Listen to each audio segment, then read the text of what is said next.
I am swinging from a 7-story window, throwing parties in a 10-by-7 cell. It's astounding the lengths I'll go to convince the whole damn world I don't need anybody's help. Yeah, I am waving while I drown. Don't bother swimming out to save me, I will only drag you down. I'll try to use your body as a life raft, 'cause if there's room enough for one, there must be room enough for two. I'll sail the good ship you into the sunset, sipping on savory water till my liver turns blue. Sha-na-na, sha-na-na-na-na-na-na-na.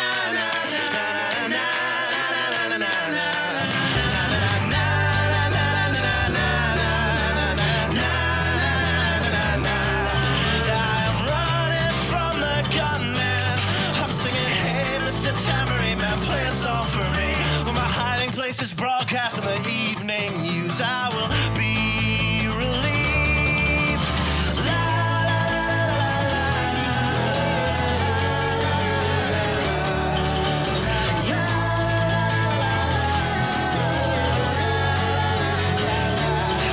I am waving while I drown. Don't bother swimming out to save me, I will only drag you down. I'm waving while I drown. Don't bother swimming out to save me, I will only drag you down. La, la, la, la, la, la, la, la. Singing, hey, hey, alright, yeah, I wrote that one myself. It's astounding the lengths I'll go to convince the whole damn world I don't need anybody's help. Fuck. All right, put down your pens, put down your pencils, step away from the keyboards and settle in for this week's episode of the Writer's Block, a Muddied Waters Media production. First and foremost, allow me to thank Don and Sally Wright for giving birth to me, because without them, none of this would be possible. And also to Stateside Kava for the Kava that I'm drinking on today's episode. To everybody at Stateside. Oh yeah, also let me thank the Narcissist Cookbook for allowing me to use his music at the beginning and the end of every episode. And to all of those, allow me to say Bula Vanaka. So, big show today. Very excited. I have on Shane Big Get Sweeny.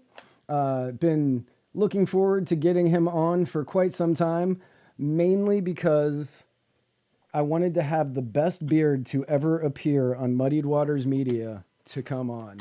Because, I mean, look at that thing is amazing. Jason Lyons, your friendly neighborhood libertarian, has nothing on this beard. Absolutely nothing at all from Jason Lyons on the beard factor in comparison to Shane Big Get Sweeny. Shane, what's going on, buddy? How you doing? What's going on, man? Look, I'm trying to work with Jason. He lives a little bit up the road. I'm trying to teach him the ways, but he's not listening. He's over there straightening it with a beard straightener. Yeah, with like his curling iron thing that he. It's actually like a hot comb sort of situation. It's supposed to straighten and make it look bigger, so it's kind of artificial. It's kind of like a well-endowed beard, but artificial. Right. It's like putting in. It's like beard extensions that he's like adding. It's like the women that put on too much makeup, throw in the extensions, throw on the Spanx. That's what Jason is doing to his beard. What he doesn't know is that that's actually harmful for your beard. Putting too much heat on it can actually break it and destroy it. Take care of your beard, right. And you too could have this. And it's a magnificent. Like, I am jealous of your beard. Like, I'm not jealous of many people's, because typically not having a beard means that you're higher up on the evolutionary chart. So, I mean, it's just some would make that mistaken argument. Right. I mean, it's just the truth. But so this right here is a week and a half of not shaving. Oh, you're looking good. I know. Not bad. I know. It's like 2 o'clock shadow. But hey, you're working on it. I know. I'm doing what I can. So very excited to have you on today. Since I don't know why. mainly just because it's an opportunity to upset Spike and Jason in one show. That should be easy to do. They're highly triggerable. That's true. The snowflakes that they are. So it was actually really funny because you were the first person that I've had on this show that was singing along with the opening music. And I forgot to follow up with him. Ever since I heard that song, it was the line "I'm running from the government," and I've loved that song ever since. Yep. And I'm trying to find it. You got to hook me up after the show. I have to listen to it. Oh yeah. Yeah, the song is called I should know that. The Good Ship You by the Narcissist Cookbook. I met that dude online. Somebody sent me you saw the Courtney video that we did for the 100th Yeah. episode. Yeah. So the 7-minute song about conspiracy theories. Somebody sent me that while I was living in Alaska last summer, and one of our regular listeners, Brian Wolf, sent that to me. He goes, "Hey, I feel like this is something you would like," and so I watched it, and I was like, "This is the most incredible thing I've ever seen in my life." This is perfect. Yeah, and I was just kind of like, "All right," but that was the only video the guy had uploaded, so I was like, "Okay, well, he did this one really great thing," and then one day I was like, "Oh, I wonder if he's on Facebook." So I found him on Facebook, and he's like, "My album's on Apple, on iTunes, so go get it now." And so, Good, because I'm enslaved by Apple. yeah, I have Apple Prime. As you can see. yes, you and me are in the same boat on that one. Mine is actually, and the reason why, like, I'm really happy about it is music is the only reason why I'm stuck with Apple. Like, I could care less about my phone other than like learning the functions to use it, obviously. But whenever I was a kid, every paycheck I got, it was probably like $75 a week. I worked at a breakfast shop on the weekends. I spent every penny on music. I mean, from Kiss albums, unfortunately, I could have been listening to better stuff, all the way down the gamut, Bob Seger on. And I have this library that's just full of just stuff. And when they were like, "Oh yeah, you could get an Android," I was like, "But can I bring my music?" And when that was a no, I've been stuck ever since. Right. Yeah. So I started Android, and what did I have first? I had the Motorola Droid, and loved it. Thought it was a great phone. Enjoyed the crap out of that phone. The next one I got was the Lightning Bolt. I don't remember who made it. I think it's not THC, but that's what the THC Lightning Bolt, because it was slow and awful. See, I didn't have a smartphone until 2014 when like I had my own place and was paying my own bills. It was like, well, hell, if I'm paying, I'm going to get rid of this flip phone, right? And I'm gonna get myself a smartphone. Yeah, when God, what a world. When I finally flipped from those to a smartphone, I was like, this is the worst decision I've ever made with my life, because now I'm going to be a slave to this phone, and I have been ever since. Yep, it happens all the time. Yeah. Every day. I actually have when I'm actually watching y'all's shows, I work 12 hours a day at my restaurant, and I have a cord attached so I can have my phone playing in the corner so it doesn't die. Right. And I'm just on that thing constantly because I'm there all the time. Right. Yeah. I mean, that's how I am at the bar that I'm working at right now. It's bad, but it's great because I get to do stuff like this. Right. It's true. all right. Yeah. So how is it that you came to meet Jason Lyons and become a libertarian? I'm not sure if that was the order that happened, but whichever one you want to start with. No, I made Jason into a libertarian. I'm just kidding. We'll go with it. It's fine. I actually, and he'll tell you, I was on his show. I can't remember the date, but I was on his show prior to him joining Muddy Waters. And after the show, we just had a general, like, and I'll beat Spike to it. I don't know how long we're in. I'm an anarchist. So I'll 9 minutes. That beats Spike's record by a good 9 minutes. Nailed it. So anyway, we were having a show just based off of people were freaking out about what anarchy is. And I went on there just kind of like, hey, I'm not crazy. I'll tell you just a little bit, the intro stuff. And afterwards, I talked him into becoming a Libertarian Party member because he was like non-affiliated with any party. And he was this voice doing this awesome work. And I said, dude, why don't you like on the ground get into the party and try to help your local community politically if you believe and you're already entrenched? So that's how he got into the party. But me being a libertarian, it was like this slow, logical progression. And it was like I was an indoctrinated. I don't think I was old enough. I was going to vote for McCain, and when he was singing "Bomb, Bomb, Bomb Iran," I was and I voted for Romney. I voted for Nikki Haley here in South Carolina. Oh, But what happened was I just kind of started seeing the veil started slowly lifting as I started like, look, why are we in Afghanistan? Why are we in Iraq? That was Afghanistan. But I see friends that smoke weed. They're not bad people. And gay people are cool. I don't understand. Why Republicans hate all of these people all at once? All Could of it them. be all of these people are the issue? And as I asked questions, I got stupid answers. You can say shitty. It really like Okay, cool. we're not on I'm a used to radio. Yeah, I was gonna say we're not on the 10-second delay. We don't have to worry about it. I'm used to radio, so I have to censor myself. But yeah, I got really shitty answers from people that I respected, and I didn't find Ron Paul, unfortunately. So I just kind of had to I was waiting along, and then I found this video. Steve French, go look him up. He debated for the governor's race in I think 2014, and I heard him in South Carolina. By the way, I realized not many people are from South Carolina. That's true.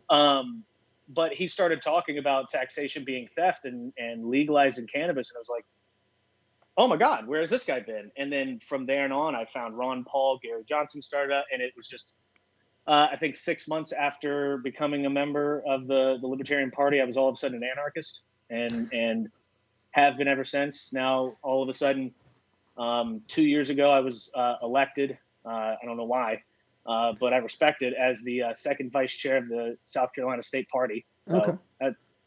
That's pretty awesome. No, definitely. So a couple of weeks ago, I had Brett Corriere on, who is the guy that got me into libertarian, like really opened my eyes to libertarianism and got me kind of into the party.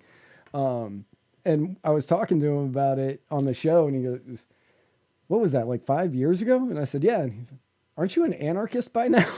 And I just... Well, the old joke is, for those that don't know, what's the difference between a libertarian and an anarchist? About 6 months.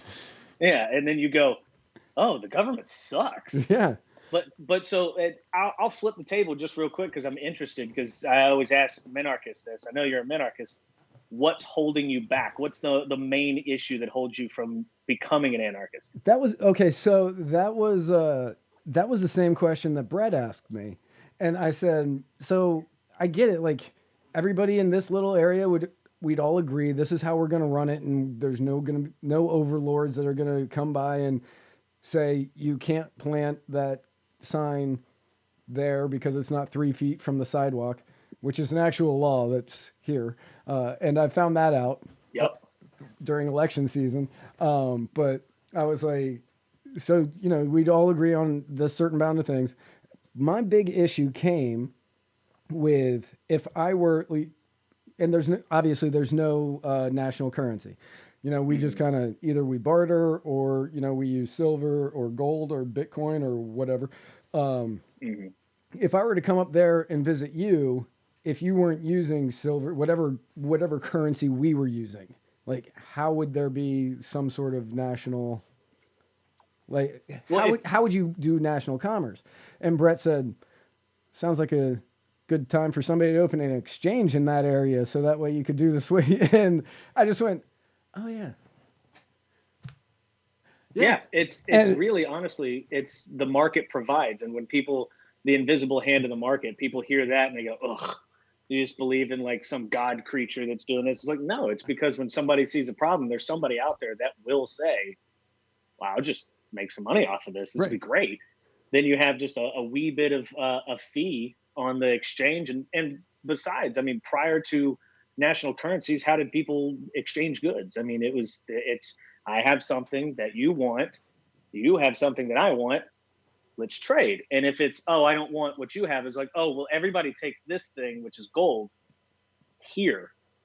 And generally speaking, because it's universal, I mean, money is independent of the government as much as they want you to believe, but money is just whatever everyone generally holds valuable. Exactly. And gold is by far held more valuable than most things. I mean, it's useful in different ways, and it's shiny and nice on people's fingers. True. I mean, from multiple uses, people will just exchange it.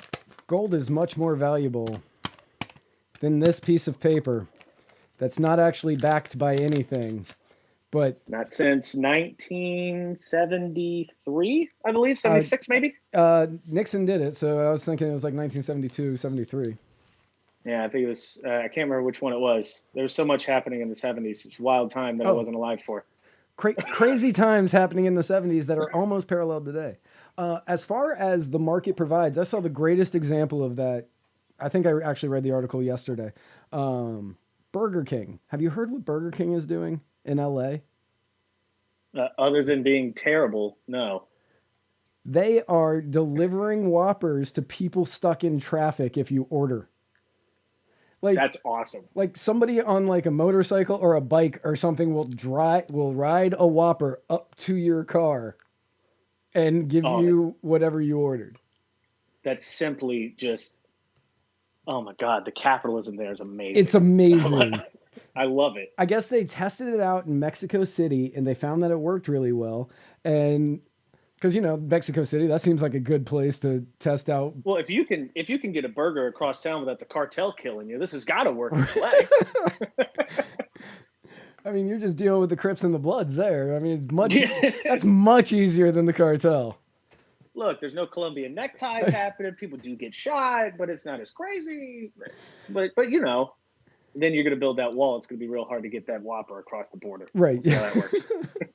But yeah, so they tested it out in Mexico City, and now they're going to start doing it in LA. And I was reading that article, and I said, anybody who says that capitalism's a failure has not read this article. Well, the other thing that Burger King did, and I wish that their food didn't make me sick. Sorry, Burger King, you're doing awesome stuff. I'll pat you on the back, but your food's garbage.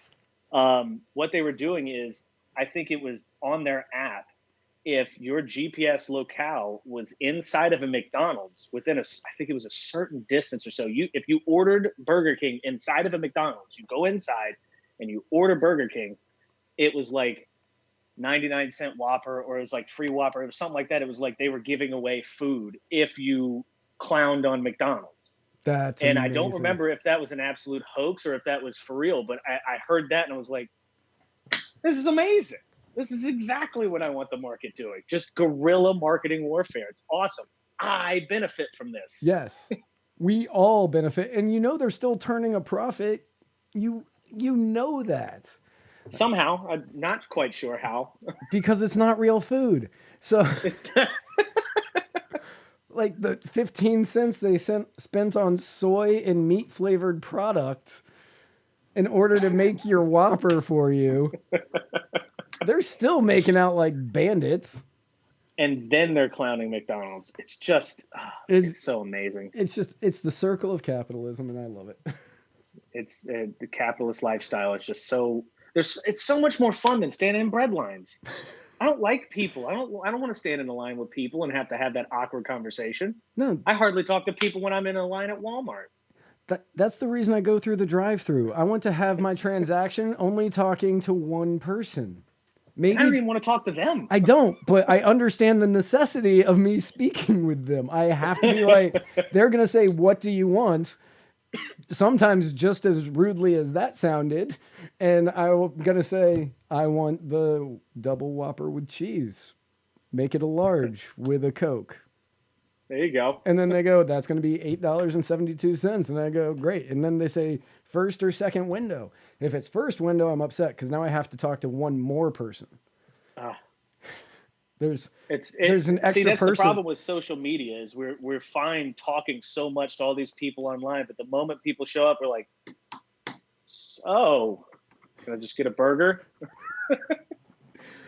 So every time that I do a show, Tuesdays, Thursdays, whatever day I end up doing a show, like I have such a great time talking with whoever it is that I'm on the show with. The moment that show ends, I might be like messaging with Spike or something like that, but I will leave my house and I will go to a Kava bar and I will sit there and just hope to God nobody speaks to me. Yep. Because I like having the computer in between us. See, I like talking to people on my terms. Right. It's whenever you get forced into those scenarios, it's like, God, I wish there was a computer I could push a button and then just things happen. But like, can I just sign out of this conversation right now? but that's like, so in my position as second vice chair, I use it as like I'm just talking to regular people. And we had a guy come through that was fixing our AC, and I posted about it because it was just a really cool moment. He didn't know anything about Ron Paul, about libertarianism at all. And I started talking to him, and the guy is a libertarian. He just doesn't know it yet. He's just, he loves history and this whole deal. Those type of conversations where we get to do that, that's where I like to talk. This whole standing in line and somebody goes, wish they had more registers open. That's not a conversation I'm interested in. I need some interesting things to talk about. Sometimes that turns into I'm like, why can't we have the self-checkouts? That way I don't have to wait on this person. We could let's do the $15 an hour. That'll speed that thing right up. I know. We don't have to deal with any of this. Let's just pay $30 an hour, and then everybody will be able to self-checkout. I'm tired of going in there for my pack of tortillas and cheese that I buy way too often, and that's all I want. And the person in front of me has like 2 weeks worth of groceries, and I'm like, I'm gonna play on my phone because I'm not talking to you, but I'm judging you. I have headphones in, and I think we need to have a cultural change because people don't understand headphones mean leave me alone. Right. And they don't get it. You can have over the ear like you have on now. You can have headphones in. You could be talking to somebody on the phone. Somebody will verbally tug your shirt and say, eye contact, please.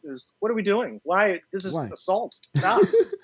I realized, so when I was doing real estate a couple of years ago, I realized the easiest way to meet people was to go to a coffee shop, open my computer, start typing. It doesn't matter if I was typing anything of, value. It's just typing with headphones in. I would talk to more people that way than any other. You put a sign over your head. Talk to me, please. Right. Exactly. I'm like, I don't know why this look right here of means talk to me, but it does. So it's curse. Hey, just run with it. So I am so excited about today's show. I actually had to prep a little mentally. I did too. Yeah. Just because I had to prep mentally because, Spike and I are recovering addicts. So anytime I start talking about drugs, it kind of gets I start remembering.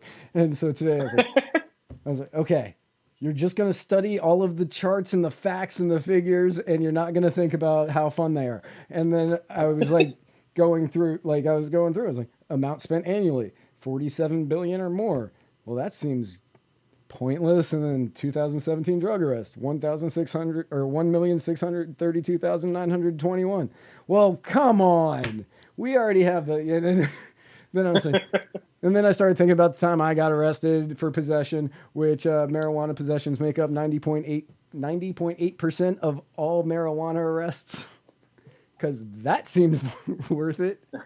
And then see, I got stuck. I started looking into because we're looking into the link between the war on drugs and financing terrorism. Mm-hmm. And I started there, and then I found out something completely different than what I was looking for.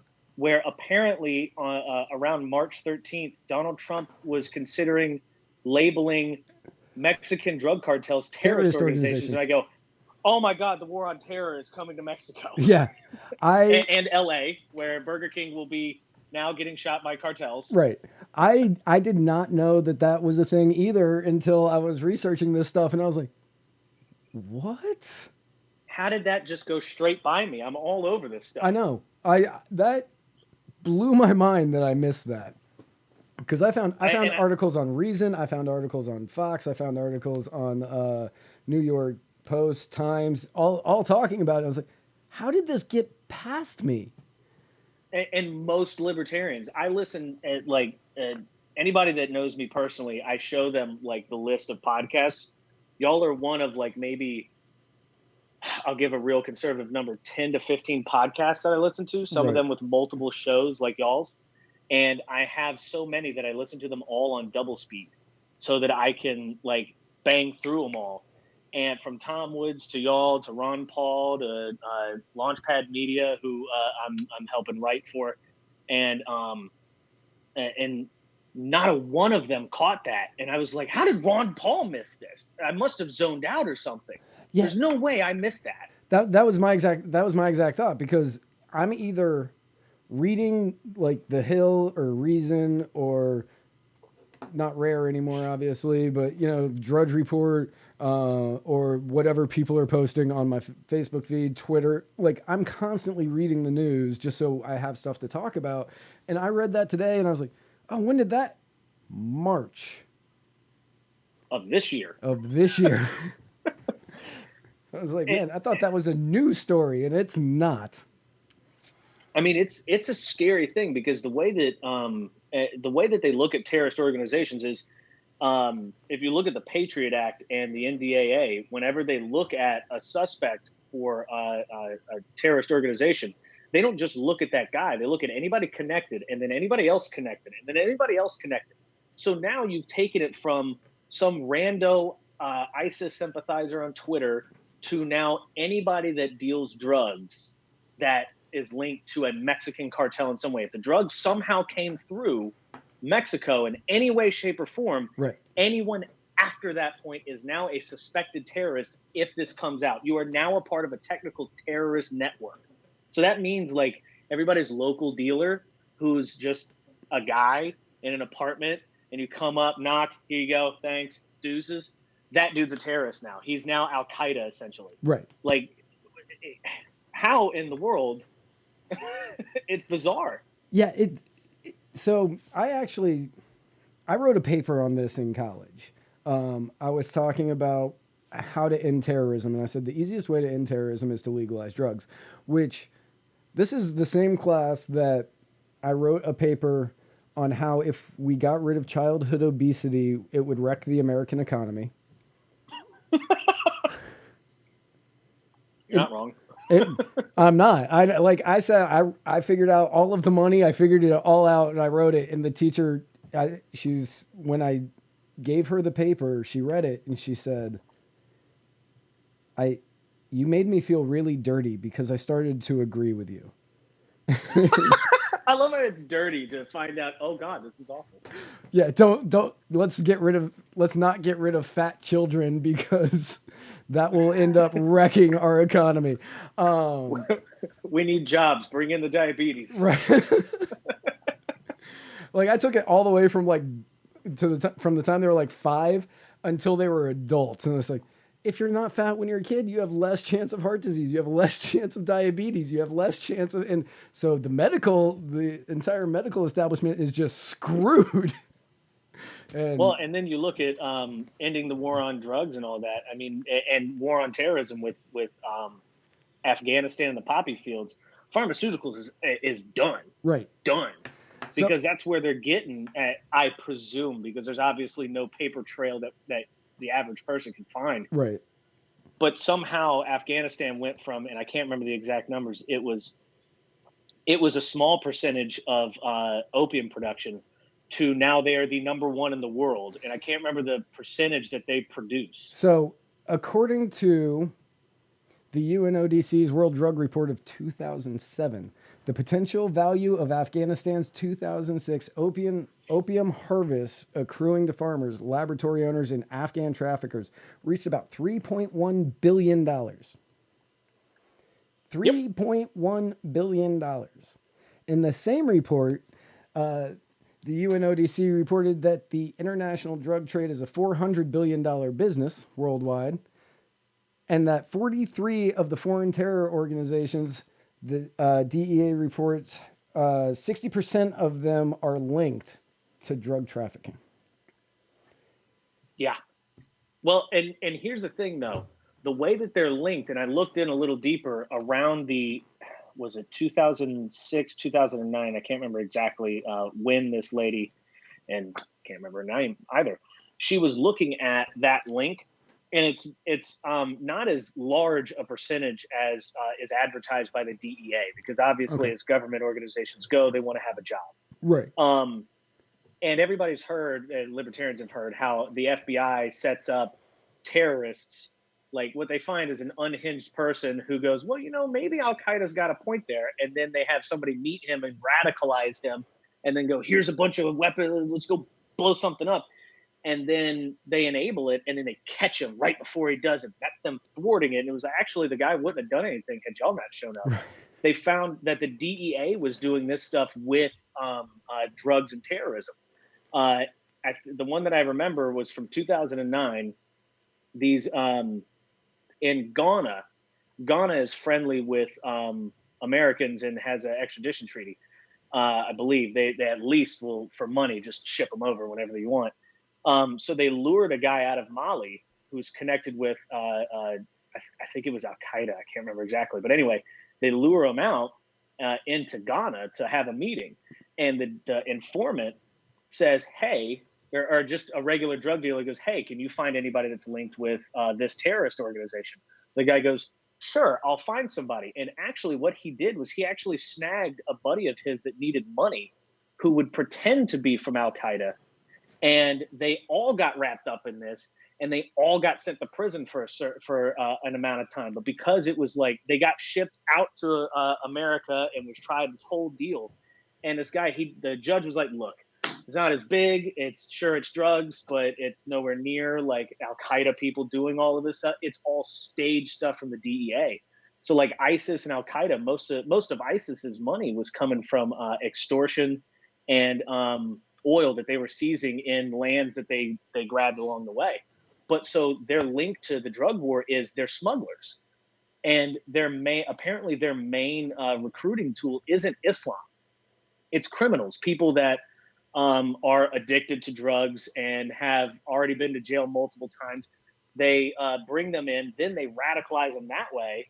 And they already are because they're criminals in this, and it's never just a regular addict. It's always the more violent type that they get. They convince those guys to go off and do the crazy stuff, but they're just a smuggler's run with the drugs. Right. So if you could actually take out a chunk of their recruiting tools if you were able to shut down the war on drugs. There would be no more smuggling, no more allowing them through, and all that kind of crap.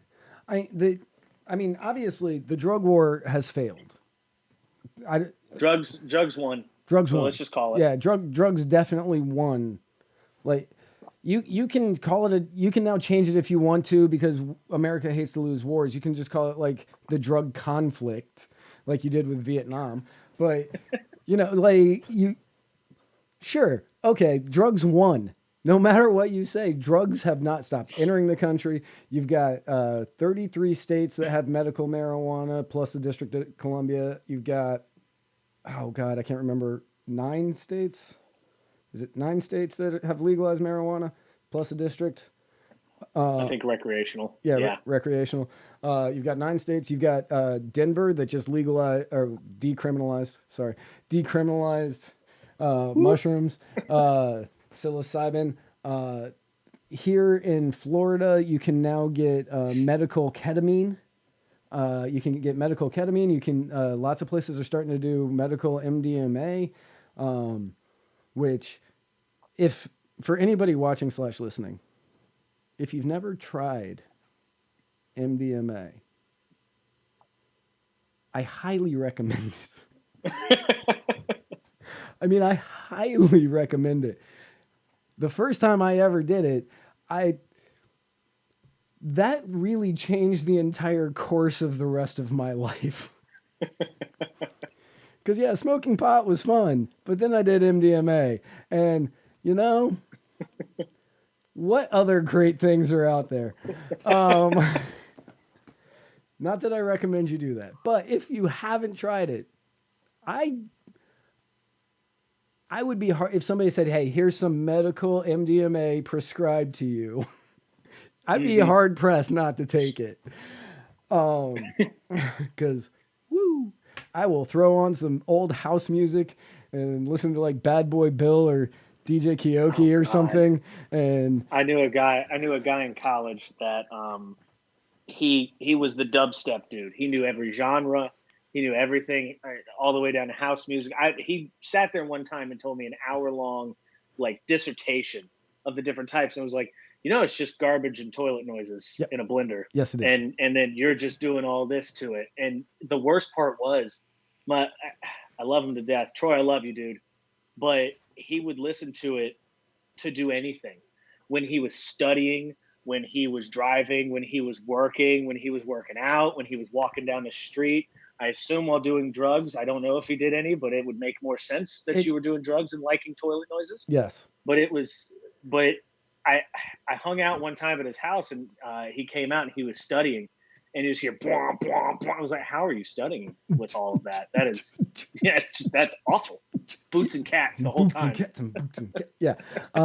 Yeah, I got really big into it. I mean, obviously, I was on a lot of MDMA, ecstasy. And then when I finally was like, okay, I need to stop using all of the MDMA. I didn't stop drugs. I just stopped MDMA.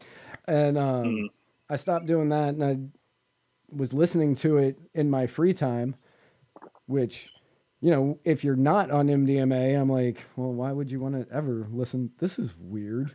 This is awful. Why do I have so many of these CDs? Why did I think this was a good idea? Yeah, this is going to be a fun one. I'm already like, let's do this. Let's get this one kicked off. Let me wipe this sweat right off that brow. All right. Good memories. Anyway, so yeah, I was doing a lot of research. On the drug war and just its miserable freaking failures. Since 1980, we have spent $500 billion on the drug war. Granted, we have spent more on the wars in the Middle East, but not a good argument. And the rate at which, $500 billion since 1980. We've got the largest prison system in world history, but heroin and cocaine are now less expensive and more pure. And overdoses and emergency room emergency room mentions of drugs are at record highs, and adolescent drug use has increased by 50% since 1990. Well, whenever you're saying that we only spent, $500 billion on the drug war since 1980? Right. I kind of think that's a skewed number, because the money that we spend on the Afghanistan war with U.S. soldiers guarding poppy fields, I would toss that money into that as well. And because the Pentagon loses money all the time, you can't even say that they have an exact number on that. Okay. I'll give you that. I will give you that. What was it? The day before 9/11, it found out that they were missing trillions, and then all of a sudden 9/11 happened. And for all the conspiracy theorist people out there, 9/11 happened. I'm not going to even say what I know, like if I know anything, but you should worry about that number. Now that we're years past, we should worry about that number. That number's terrible. And that was prior to Afghanistan and Iraq. Yeah. And now all of a sudden we're still in those conflicts, and there's still trillions drained. And so I have to toss all that money into that as well. Right. So, I mean, we've just spent an exorbitant amount of money, like an insane, idiotic amount of money on this drug war. And you've got people like the Keebler elf, Jeff Sessions, who's out there going, we need to keep marijuana illegal, and we're going to go after the states. I don't actually know. Only good people don't smoke marijuana. Yeah, good people don't smoke. And by the way, as a man I'm originally from Mobile, Alabama, which is where Jeff is from, I will apologize. Mobile and Alabama as a state should have done a lot more to prevent the rise of Jeff Sessions. And my sincerest apologies. There was only so much I could do from now living in South Carolina. And I did meet him personally. Is he 4 feet tall? Guy. No, I was younger then, so I was a little shorter. He's actually, I think he's about my height, but he definitely is a Keebler elf. Yeah. He's the tallest Keebler elf I've ever seen, but he was a nice guy back then. I was a Republican. I was cheering on with McCain and the friends, and may he rest in hell. I'm sorry. But Jeff, sorry. Sorry about Jeff. McCain is in hell right now. going, bomb Iran, bomb them. Like, you know, that's happening right now. He's got like he's got a direct line to Bolton. And he's like, hey, Satan, cool if I call John up and hey, Bolton, get him to do it. Get him to do it. He's probably plotting bombing of oh no, I lost it. What's the Asgard? He's trying to bomb some other like a mythical place or something. He's got to be still working those talking points. Bomb, bomb, bomb, bomb, bomb. Thor. Yeah. What a bastard. He's a bastard.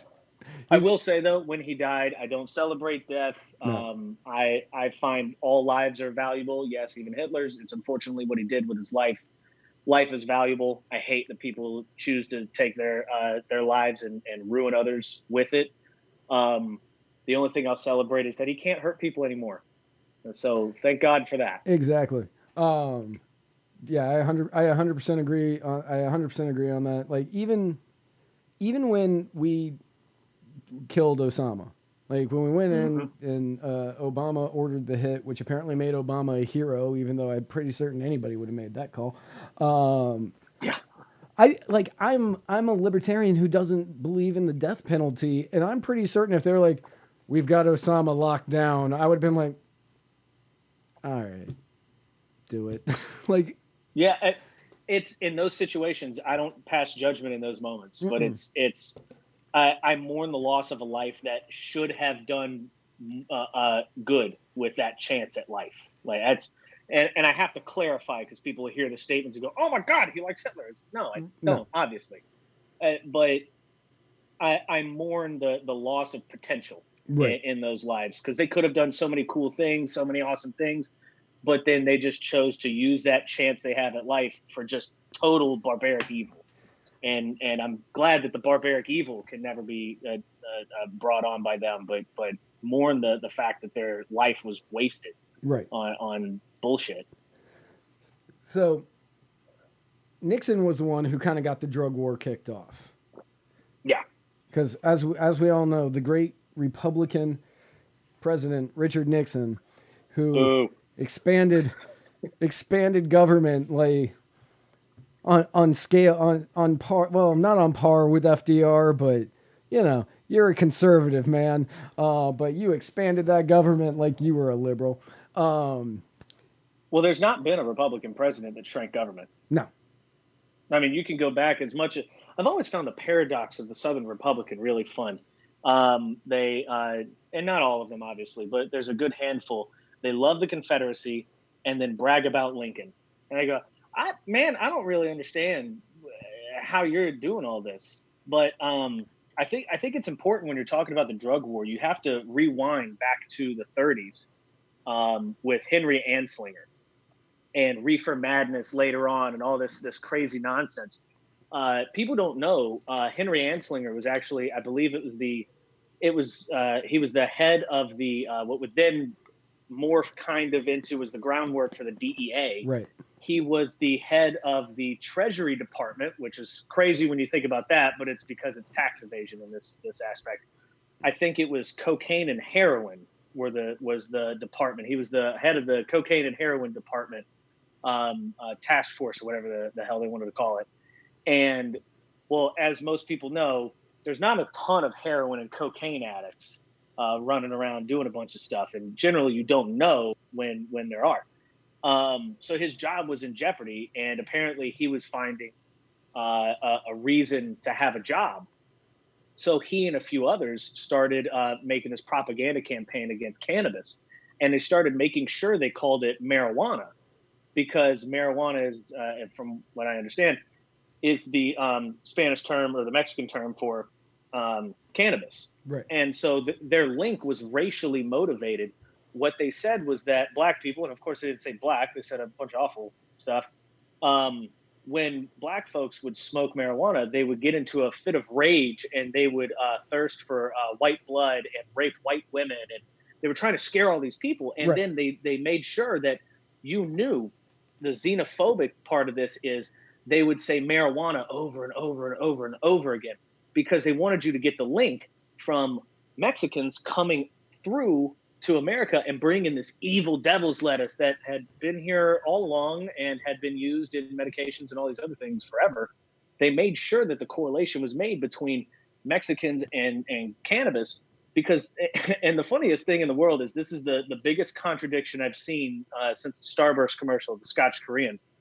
They said that when Mexicans smoked this, they became lazy. And then that's where the sleep in Mexican whole thing came from. They would become lazy and sleep, but they also became axe murderers and thirsted for white blood as well.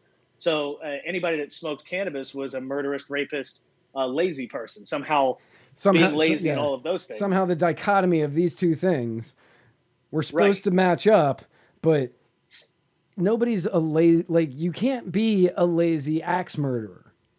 It can't work unless there's a button you just kind of press. Like that's about as close as you can get to it. Well, maybe like if you're Jason, because I mean he just kind of sauntered. Well, he like in the Friday the 13th films, he just kind of sauntered along and somehow caught up to the girl that was running because she would fall 6 times.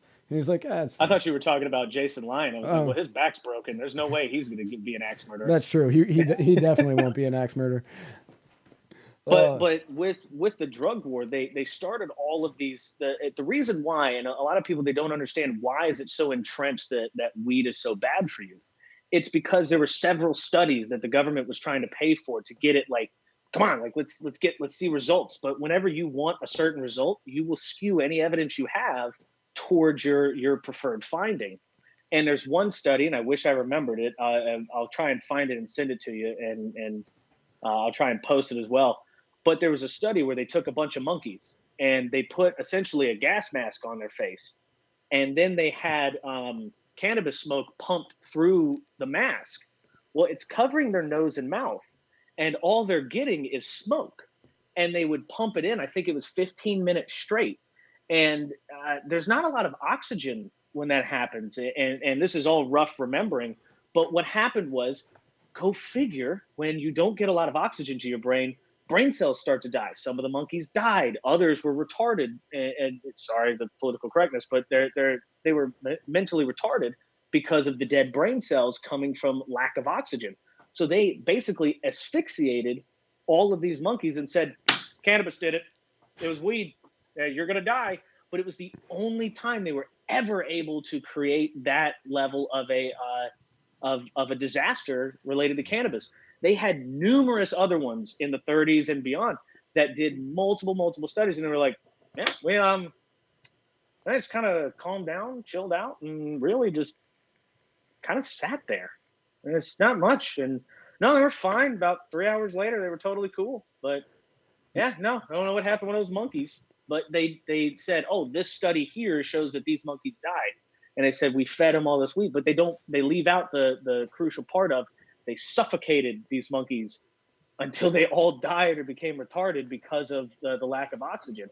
And that's where the drug war later was reefer madness. All this was all pushing this all towards the 70s when eventually the war on drugs started with Nixon. Right. And that was like the landmark. You're going to die if you smoke weed. And I don't know how in a culture that prior to all of this was using cannabis on the regular, where the founding fathers were growing hemp and cannabis specifically for the use of hemp for all of its uses. And so they didn't know a lot of them, but then also cannabis for medical procedures and all these other things.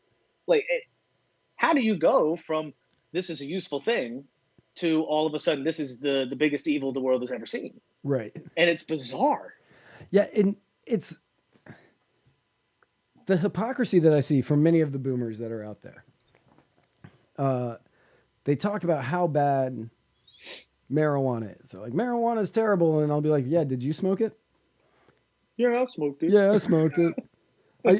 And then they get much like me, they like start reminiscing, and they'll be like, yeah, that Allman Brothers concert was pretty cool. And, I used to come home after a long day of work, and I had this really big puffy chair, and I would kind of lean back in it, and I'd put my headphones on, and I would get high, and then I would put on side 2 of the Beatles' Abbey Road. Have you ever heard that album? And I'm like, yeah, like all of the time. And then I would put that on. I would just kind of lean back and close my eyes, and I would listen. And whenever I was smoking the dope, like I would hear things that I didn't hear when it wasn't there, and it was a really good feeling.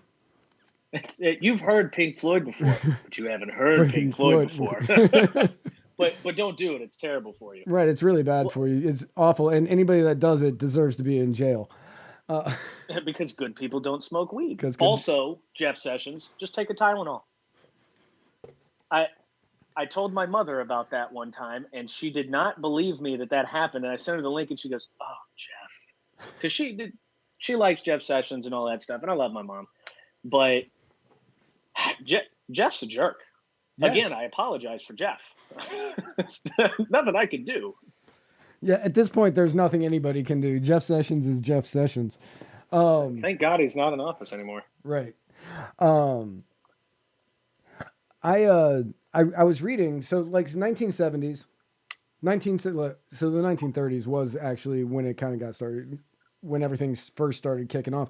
But the 1970s was Nixon trying to end the hippies, and he's like, I'm just going to have them all arrested, because they all smoke weed. The G-men are coming through. Right.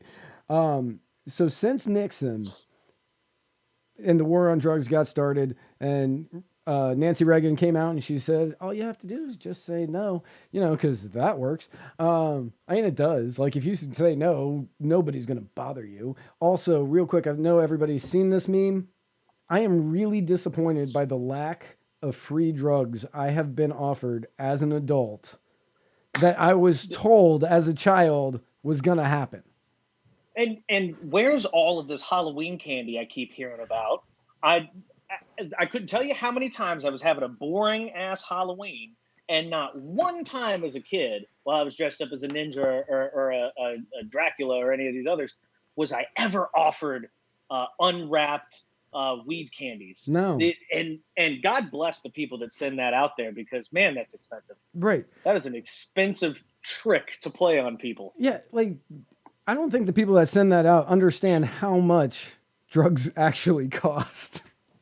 It just for you to smoke it, it's way cheaper.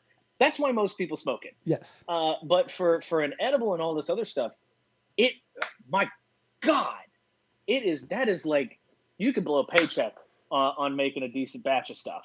Oh yeah. And I'm not the guy to make all that kind of stuff or do it, but my God, I'm one of the straightest laced libertarians you'll see. I damn near don't do anything. I left my beer in the fridge. I was going to drink it on the show, but I forgot it. But it's crazy that all of these rumors keep circling every single year, and not one time has anybody been. I think there was the one lady who got caught handing out brownies for free, and I can't remember where it was. And when she got caught, she had the happiest smile on her face, right? Because obviously she was high as hell. But people were going, oh my God, she was tricking people. It's like, actually, if you look at what the article said, she was telling them this is an edible. It has weed in it. And people were like, oh, sweet. Right. I will take that. Yes, please.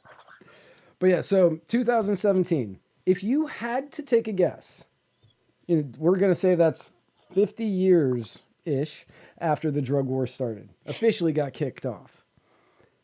How many people died of accidental overdoses in 2017? From injecting the weeds? From injecting the weeds. I'd have to say at least -3. 3 people came back to life or something. That's probably accurate for injecting the weeds. But for any other type of drug, accidental drug overdose, how many deaths? In 50 years? No, just in 2017. 50 years. Oh, just in 2017. Yeah, just in 2017. And died from it, not just had an OD and came back. I would say probably of 350 million roughly in the U.S., I'd probably say maybe 10,000 would be pushing my numbers. 72,000. 72,000. It's a wee bit more. That's why I also preface 350 million people, 72,000 people. 72,000 people. Yeah, 72. Most people died of diabetes. Right. Now, I would like to know, because that's just a stat that I found on, I think it was on the DEA's website. So 72,000 people. I want to know the breakdown on how many of these people died from heroin, cocaine, how many of them died from fentanyl, how many of them died from prescriptions, how many of them died from, I want to see the breakdown on that 72,000 because it just says accidental drug overdose. So this could be things that doctors have been prescribing. This could be tainted drugs. This could. I want to see the number. I want to see the number of intentional overdoses. That's a good point. That's got to be. It's a very small number of the suicidal folks, but do you really have to put accidental in front of that? I don't think there's not a whole population of people that are trying to die doing the drugs. They're just trying to escape a bad situation generally. Right. And I mean, if I'm going to do it, well, I'm not even going to do it, but I mean, if like that would be the, that would if you're going to go, if you're going to go, doesn't that sound like a nap? Right. That sounds like a much better way to go than any other way. Yeah, by far. And I'm not recommending, we here do not support the idea of you doing that. Please don't. And definitely don't leave a note saying it was because of Matt and Shane. and as a person that and I'm open about this, that nearly committed suicide back in the day, stuff gets better. You can just leave all of the stuff that's bringing you down behind. It's really awesome. Whoops. It's okay. Yeah. We had this great picture of you with your sunglasses there for a second. Nice. Yeah, I got somebody calling me. I'm gonna have to tell them to hold on. Right. But yeah, you have like you lost a train of thought now. Anywho. Oh yeah, it gets better. Things get better. Please don't commit suicide. It's honestly like you only got one shot. If you believe in reincarnation, fine. If you only have one shot in this life, do the best you can with it. And I've seen firsthand how bad suicide can affect people. Right. Do your best to keep holding on because you affect a lot more people than you think. Yeah. I also came I more than contemplated, but just shy of attempting. Like I was right there in that one tiny 10 seconds of time period in which the contemplation and attempt, I was right there. And yeah, it gets better. It really does. Like that. It can. You just have to be the one to do it. Right. You have to be the one to do it. Nobody else can help you out of this. You've got to snap yourself out of it. Yeah. Seek help if you can. Call a friend, let them know. Do the best you can to get out of it. And contrary to the jokes I've been making on this entire show, drugs aren't the answer to fix it. Like they actually will make it worse. They will make it worse. But yeah, no, like yes, it will definitely get better. Now that we've given our mandatory PSA. Our mandatory. Well, back to the drug war. When you said "Just Say No" by Nancy Reagan, right? There's an awesome clip for any Ron Paul fans out there, and I wish I could remember the name. My memory of specific people and all this stuff is bad, except for Ron Paul and Anslinger apparently. Ron Paul ran in 1988, I believe it was, as the Libertarian Party presidential candidate. And he was on this show, and if I could remember the name, I'd tell it to you because it's an awesome clip. And it's literally him sitting on this show. It's a Jerry Springer type show where people yell at people, at the audience yells at the people on stage. And the Jerry Springer type guy antagonizes eggs it all on because it's reality TV back in the 80s. People think that it started in the 2000s. They couldn't be more wrong. And so this Ron Paul's on there and he's telling people, this guy says, just say no. And he says, just say no, you say no. Don't have the federal government go around telling you what to do. And then this kid who's like, he's a little overweight, maybe in his 20s. He gets up there and he starts saying, he starts kind of insulting Ron Paul. And Ron Paul goes, you know what? How about this? You think that we need drug control? How about this? Why don't the government come in and tell you how to eat? Because apparently you're a little overweight and you need to lose some weight. And what we'll do is we'll create a program. And it just insulted this kid. And he goes, As Ron Paul is so nice, and Morton Downey Jr., according to Spike Cohen. That's what it was. Go and look up that clip. Look up Ron Paul if you haven't heard of him today, and listen to him, and then go back and watch that. It's two totally different people. If you were watching this show and this is the reason you found out about Ron Paul, that will actually be the greatest moment of my life, probably. I've said them enough. They better go look them up. Right. Yeah. Like with Trump recently in March, talking about making drug cartels terrorist organizations. Right. Insane. Absolutely insane. That would even be. There's people in your neighborhood that would then be connected to quote unquote terrorism. There's people you see on a daily basis at the grocery store and otherwise, civilians, American citizens that, while we're all subject, unfortunately, to the NDAA, which if you don't know, you should go look that up. It's an insane document. And the Patriot Act and all these others, we're already subject to all of this stuff unconstitutionally as it is, which whether it be one thing or another, it's unfit to exist. If you listen to Jason's show, you've heard him give me a shout out on that. But we're already subject to all of this. Now you'll be subject to the drone strike level animosity that the U.S. federal government shows towards terrorists. Yes. And now you can't have these no-knock raids. Fuck a warrant. These guys are coming up and snatching your kid in class and your whole. They're going to investigate everything in your life. You're looking at a domestic war on terror, the likes you've never seen. If this designation goes on, it opens that big gaping hole to this whole idea. It's insanity. Yeah, it's and much like when Obama killed Osama, terrorism did not end. Weird how it's like, oh yeah, he's dead, terrorism's over, yay, we won. No, that's not what happened. Instead, you had all the different factions that had broken off and splintered, and Syria, just everything going on in Syria, and Hezbollah and ISIS, like just all Al Qaeda and everywhere, all of them had just fractured off into all these different all these different factions, each one apparently crazier than the last.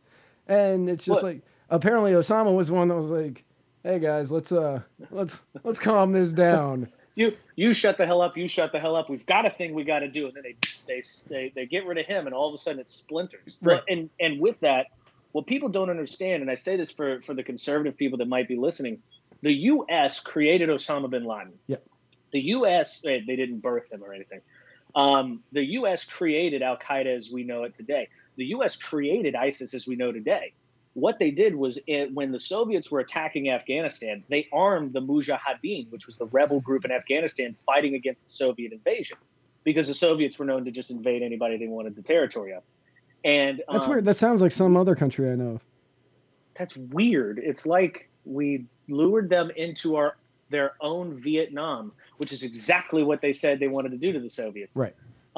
So we gave Osama bin Laden and friends all of it. Sounds like a TV show now. All of these weapons. Worst sitcom ever. Osama and Friends. I hear the ending's a real banger. But so they have all of this backing. They're rebel group in Afghanistan. They grow exponentially. And they actually kind of die off. When we got into Afghanistan, Al Qaeda, if you listen to Scott Horton, he'll say over and over again, and he's even got a book out, Time to End the War, Fool's Errand, Time to End the War in Afghanistan. You can look all of this stuff up. Al Qaeda in Afghanistan was incredibly small. It was probably 400 people strong. We invaded, they grew past 4,000, like exponentially, because what we did is we killed the families of people that are now desperate because their families are killed. Now they just want revenge. They jump on any bandwagon that's ready to kill an American.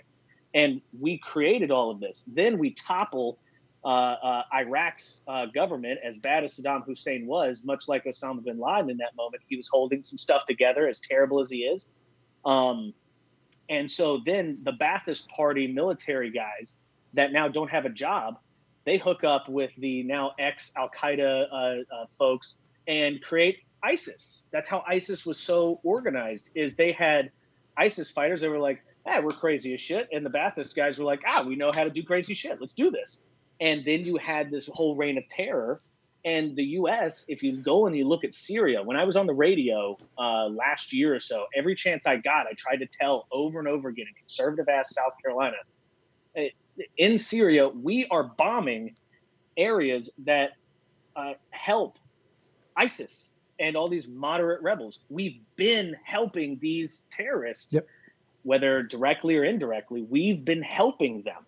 And the best case scenario is for us to leave it alone, lest it turn into Libya, where we have slavery now back in fashion, unfortunately. Yeah, when you said, we're crazy as shit, and the Ba'athist said, well, we like to do crazy shit. Let's do.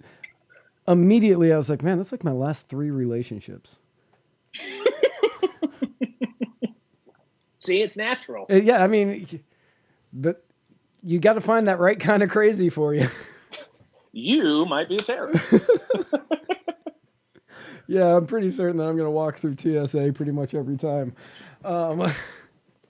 See, I've never flown. I just assume at this point, due to my Facebook post, that I'm on every no list possible. So, yes, I get the extended search a lot.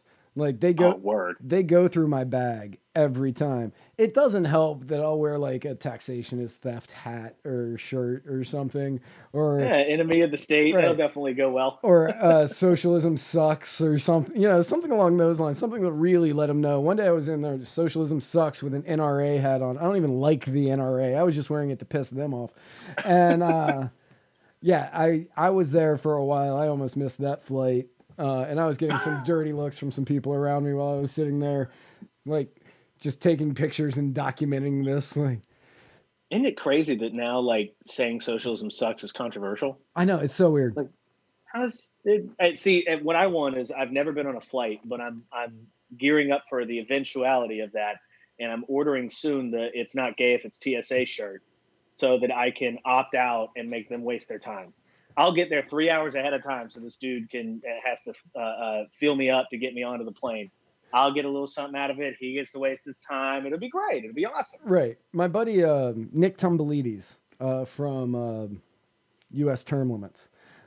He posted today. I believe that was today. I saw it today. He posted today. He goes, TSA really didn't like it when I was getting the inner leg pat down when I said I'm getting the full Biden experience. Oh my goodness! Good for you, Nick Tumbelides. You're. I still believe your wife is fake, but good for you for coming up with great jokes. Or getting some from the TSA. One of the two. Right, I mean, everyone worked. Like I don't like Nick Sarwark work at all, but yep. Yeah, but in one of the speeches I was in attendance for, he said, make TSA do their job. I show up early. I refuse to go into the scanners because TSA is going to do their job. And hopefully, one of them will go a little bit further and I'll get a rub and tug from the TSA agent. And you don't even have to pay for it. I know. You I mean, you taxes, did. But it's prepaid. You're already paying for the service. It's on credit. You may as well use it. Guaranteed that if you start making small noises, little moans here and there, guaranteed they wrap it up pretty quick. Or you find a new friend, one of the two. Yeah, I was gonna say I think that would depend on the TSA agent. If you start moaning, like showing like some sort of like enjoyment in it, like it could last a little longer than you had intended. All right, well I guess we're here now. Right. So killing Osama didn't end terrorism. Killing cartel leaders or, drug dealers that you are now calling terrorists isn't going to end drugs. It's just going to open up the market for more drug dealers and terrorist leaders and cartel leaders and everything else. It's just going to have people splintering and battling for territories. Well, what you're going to do is you're going to create much like we saw with the explosion in population of terrorist organizations, Boko Haram and all these others. As we start messing around in their neighborhoods and killing innocent people and children, and people don't understand this. I think it was under Obama, we had a drone strike that we threw at a wedding, trying to kill a terrorist, and missed. We Yep. missed. We didn't kill him. We killed 100 people. And But- I'm an anarchist. I shouldn't be saying we, but the American government, which is separate from the country. If anybody would like to know that, hit me up. I'll tell you. The government itself shot this drone, this drone strike in and killed 100 innocent people, or innocent people. Sure, there might have been one or two that would have been involved, but generally it was men, women, children, elderly, young, all these people indiscriminately killed. And then when they noticed they missed, they waited for the funeral and then bombed that. So now if you want to bring that to the border, which if we have a border crisis as it is right now, notice the heavy quotations there, get ready for drone strikes in sovereign Mexico. You're going to have, Mexico doesn't allow the U.S. in there often to do stuff. They like to have a lot of control. But if it gets called a terrorist organization, you're going to have a UN coalition up your ass in a minute. Right. And now you've made the cartels into terrorist organizations. Now you have these desperate individuals that what could have been just a regular person is now radicalized, not in Islam, not in radical Catholicism or whatever they would be down in Mexico. It's going to be radical people that hate America, because not only has the drug war raped their lands for 50 plus years, now you're going to have the war on terror begin in their backyards, and now you've multiplied the problem. It's a recipe for disaster. And to kind of wrap it all up, the easiest way you can fix all of this, is to legalize, decriminalize drugs here, allow them to be processed here, allow people to buy them. Oh, you got the little doo-doo-doo noise in your ear? I know that noise. Yeah, no, I gotta recharge them one at a time. Right. I know that noise. Legalize and decriminalize. Allow it to be manufactured here. Allow it to be sold here without prescription, without having to get some special license from the king saying, yes, you're allowed to buy these things or are allowed to sell these things, and allow me to go into 7-Eleven and purchase my gram of cocaine or my quarter ounce, man, I haven't bought weed in a really long time, quarter ounce of weed, or I was like, I don't know what, that doesn't come in grams, does it? I don't know. Allow us to go into Walgreens or Walmart and purchase these things, because and again, libertarians, anarchists, whatever, we don't like taxes, but I'm going to boo you in a second. I know.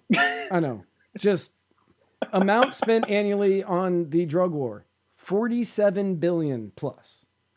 47 billion plus. If you were to do something so against liberty that you would tax me for doing something that I enjoy doing, it is estimated that if drugs were taxed at rates comparable to alcohol and tobacco, it would be $58 billion. That is a swing of $116,000 if math serves me. No, $106 billion. This is the part where the numbers start going across your face as you try to do the math. Right. I'm like, I'm like trying to do new math now in my head. Common Core math. Common Core has really fucked me up. I don't know what I'm doing anymore. Right. Yeah. I've never even done. Yeah. $106 billion swing if you were to tax it like alcohol and tobacco. Not that I'm saying do it. Not that I agree with it. But that's fucking retarded. Yeah. And again, like I said earlier, if you look at like the Afghan war and the money spent there on the war on drugs, you actually would save even more, presumably, if you were also to couple that with getting the hell out of Afghanistan. Right. And all of the lead-ins that happen there. If you allow pharmaceutical companies to start growing poppy here, not recreationally, but commercially or recreationally. I don't care if you want to shoot up heroin or do whatever the hell you want to do. I don't care. And for those that might be new to libertarianism, if you're listening to this, good on you for sticking, I guess, this far with it, with this episode. There's been some crazy shit we said. But the whole idea of ending the war on drugs is not so that we can all go down to the corner store and get a bag of dope and start shooting up and whatever. No. What it is this is a health crisis. There are people, addicts, that are dealing with issues that we could better serve them. Instead of arresting them and throwing them in jail, we could be helping these people. If you look at my favorite one is Portugal in 1995, which is wild when you think about how long the war on drugs has been going on here and how violent it is.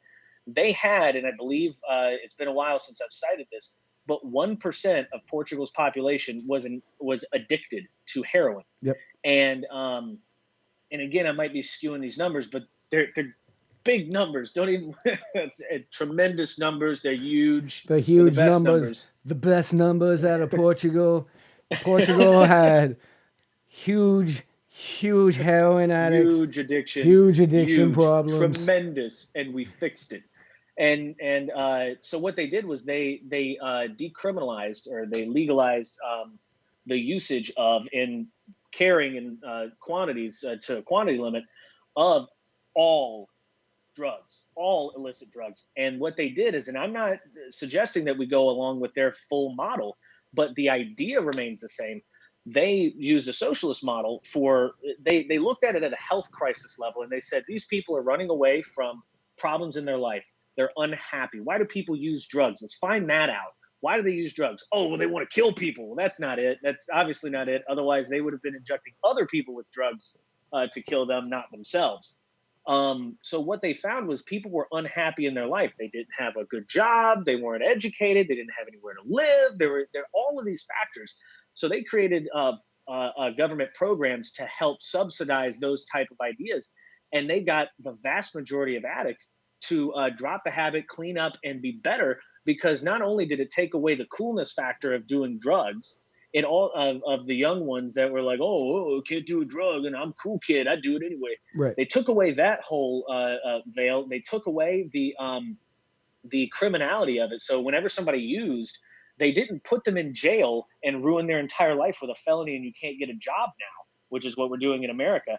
So now the only job they knew was drugs. So now to feed their habit, or to now make money for rent and everything else, they had to sell drugs. So you have this chain, and they broke it. And now they have a better, their police chiefs were all against it. Plenty of people came out, and they actually caught up with them. I think it was a decade later with this article, and they said, how is it? And those same police chiefs were going, man, I thought the world was going to hell whenever they said that this was going to happen. And we've actually seen crime associated with drugs drop drastically. Yep. People stopped breaking into houses as much. They stopped mugging people. They stopped trying to feed their habit, and they started trying to feed themselves, because they said, oh, this is a health crisis, not a criminal crisis. Right. Yeah, and that's one of the things. Like, you hear it all the time, especially from people on the right, especially from conservatives, because I hear it all the time from conservatives. I have never heard a liberal, when I'm defending legalizing all drugs, like some of the liberals will be like, I don't know if everyone I talk to in South Carolina is like, excuse me? Like, some of them will be like, I don't know about heroin and cocaine, and I'm like, well, the way I see it, there is zero difference in between coming home from a day of work, being all wound up and like you're stressed. There is zero difference in my mind of sitting down with a glass of Jack Daniels on the rocks and to take the edge off, or shooting a needle into your vein to take the edge off. I see zero difference in those two things. Yep. Now, everybody's like, yeah, but people who do drugs commit more crimes, blah, blah, blah. Okay, well, the crime isn't doing the drugs. The crime is them breaking into the house, or them committing the mugging, or them committing the murder. That's the crime, not them doing the drugs.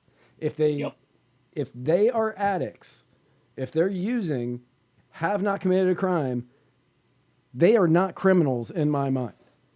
It is once they go on to do a crime that if a sober person did it, it would also be a crime. That is when the crime then commences. The crime isn't the act prior to the crime; it's the actual crime and then the effects of it. Right. It's same with DUIs. The drinking wasn't the issue; it was the action of getting behind the wheel. It was the action of getting in the wreck. It was the result of their decisions. Not even the still, alcohol doesn't kill people. It's the person consuming the alcohol that kills people or themselves. right. And even still, like, if you have a couple of drinks, like 0.08, I blew past 0.08. Like that was a nothing for me. Yep. That was nothing. And I would drive all the time, probably at 0.1 or 0.12 or 3 or whatever. I don't know. I would do that all the time. The crime isn't driving intoxicated.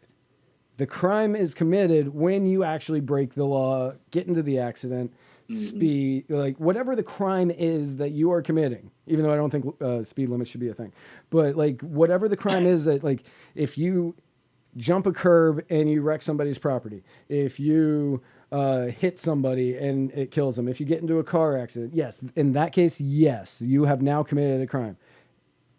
If you're intoxicated and you get behind the wheel of a car, I honestly don't think you're committing a crime right there. I will say, and I thought the same. I don't think it's criminal necessarily, but because I believe in the non-aggression principle, a friend of mine, Brent DeRitter, and for anybody, and I say this every time I mention him, if you don't know Brent DeRitter, please go friend Brent DeRitter, get to know this guy. He's fantastic libertarian, even better person. And he opened my eyes to a different side of the argument. It shouldn't be a crime legally, but it is a violation of the non-aggression principle, because what you're doing is you're directly putting other people in undue harm when you're driving on these roads and all this. If you're on your private property, no big deal, whatever. You could be endangering other people and they have the right to stop you. That's where you go with all this. If a guy is getting into his car and he's piss drunk, I have zero problem with people trying to hold him back, steal his keys, and keep him safe. I've got zero problem. It's the same thing as somebody trying to jump off a bridge and stopping them. What you're doing is you're trying to defend that person or others from this terrible action. So I would much rather have a situation where people are tackling each other to keep them from driving and not worrying about the police getting involved and it being a fight. It's a NAP violation. It's a non-aggression principle violation for you to do all of this. And it should be a community thing where that person is ostracized. That person is punished with reputation damages. And you can, that whole mugshot nonsense that the government does, the community level should be able to say, this person did this horrible act, and we're all banding together to say that he's not allowed to do this, that, or the other because of those actions, and it just be personally carried out. Because when people deal with these issues, they generally try to keep violence out of the situation. When the government at any level whatsoever gets involved in anything, there is always, and I said this earlier, every law, I said this in a Facebook post. You actually, I believe that you said this on our show, on Mine and Spike's show on Tuesday, and I said it on the air. Yeah. I know what you're doing. Yeah, go ahead, say it. Yeah, sorry. Yeah, laws only create more criminals. That's all they do. They do not prevent anything. Otherwise, you could just say, don't murder. And murder's already illegal and it happens anyway. You didn't actually prevent anything by making it illegal. All you did was make it a crime. That's fine with murder. But when it comes to personal actions and such, what you're doing is you're creating a criminal. And again, alcoholism is generally a health issue. It is not it's the same as a drug issue. It's not a just murderous act. It's not the act of consuming that's the problem. It's the actions post that. And when the government gets involved at any level, any law is backed up by the threat of a cage and at the point of a gun. Now, if you're going to say that you're for a law, and Alabama, I'm looking at you, my home state, and I'm ashamed. I'm a pro-life libertarian, and you're making me argue against anti-abortion ideas, because when the state gets involved, all you're doing is pointing a gun at people. Yep. And a law is the laziest way to enforce your opinion. The best way to do it is to try and change the culture and talk to somebody about it. Try to have a conversation and stop screaming and yelling at people. Try and show them what you're talking about. By having a gun pointed at them, what you're doing with this law is you're saying, I am too lazy and don't care enough to go out into my community and try to convince somebody of my opinion. So what I'm going to do is convince enough of us to create a law where armed thugs run around and enforce my will on others. And that, in a nutshell, is what government is at every single level. Absolutely. Well, anybody that watches you can't be a minarchist after that. Right, yeah. Anybody that watches the show knows that I possibly could not have said that any better. Doubtful. I'm not a great man with words. Right, They just gotta spill out. Yeah, I mean, that's what mine do too, except mine have a lot of like, and well, but, and I throw a lot I caught hell while I was on the radio. People would call in and on air, there was a guy named Woody, and I love him to death. I wish I could meet up with him. He only listens to radio, has no technology. He would call in and say, stop saying like, stop stop doing this. He's like, all right, Woody, come on, man, we're live. Stop yelling at me. So I just got broken to the habit for a while. Yeah, I need Spike to do that to me, but that would just, our show already tangents off way too often that if we started like cutting in. You mean like this one? Yeah, weird, right? What's funny is normally on this program, it's a much more streamlined show where, we kind of just stick to whatever issue was previously agreed upon. And you and I have just been like, ping, ping, ping, ping. Well, when it comes to these issues, there's never, and I want to give a shout out to Hannah Cox. I didn't catch it live last week. Dude, she was my spirit animal in that moment. Yeah. I was just listening to what she was saying. I was like, oh, she said it and I couldn't. There was no way I could put those words out like she did. It was awesome. I feel bad about that show because I was not at my best on it. But anybody who has not seen last week's episode, which was episode 36, episode 36, Hannah Cox gets writer's block. She talks about the death penalty, and she puts forth these arguments against the death penalty that if you are on the fence about the death penalty, if you think the death penalty is a good idea, or if you just want to learn how to debate against the death penalty, watch this show. It's killer. Crushed it. No pun intended on the killer. Right. She crushed it. She was so good. Well, I think one of the reasons why you and Spike and now you and I have such a hard time staying streamlined with these is the problem with libertarianism is it's not a bumper sticker. Taxation is theft. People don't really understand what we mean by that. In the Fed, they don't know what we mean by that. We have to explain it. There's too much complexity. The worst part about libertarianism is that once you find out all of these things, you realize, oh shit, they're all connected. Every single issue is connected to the next and the next and the next. Yeah. And the one I didn't bring up, and I made myself not, is the reason why boomers are so indoctrinated is because they all grew up with the brand new Department of Education. And now we are the ones that are having to deal with the end result of Department of Education and the dumbing down of society. No child left behind in the rest. There's a reason why when I graduated, and I'll age myself a bit, 2010 from high school, I didn't know jack shit about a thing, but I could tell you all about the Pythagorean theorem. I didn't know how government worked. That's a squared plus b squared equals c squared, right? Bam, nailed it. But now I'm afraid these kids won't even know that, which maybe that's the better part. Right. But you have government, whenever it gets involved, their truancy and all this other stuff. That's a gun pointed at the kid and the parent's head. You have the DEA, that's a gun at anybody they think might be now a terrorist. Yeah. It's everything that they do is who can we point a gun at now? Right. So you were the one that kept asking about what kratom is, right? No, Kava, because I was you were asking about Kava. You keep saying Kava, and I was like, is this some Russian meddling thing? No, that's Kava. So kratom, it's the leaf of the kratom tree. I've explained this on the show a bunch. I'm going to do it again. The leaf of the kratom tree. It comes from Southeast Asia. The tree, the leaf is dried out, ground up, pulverized, turned into a powder, and it's made like a tea. Now, it has some really great effects. If I was at work right now, I would not say what I'm about to say because of legal reasons. But since I'm not at work, I'm not working at the Kava bar, I can say it here. it attaches itself to the opioid receptors in the brain.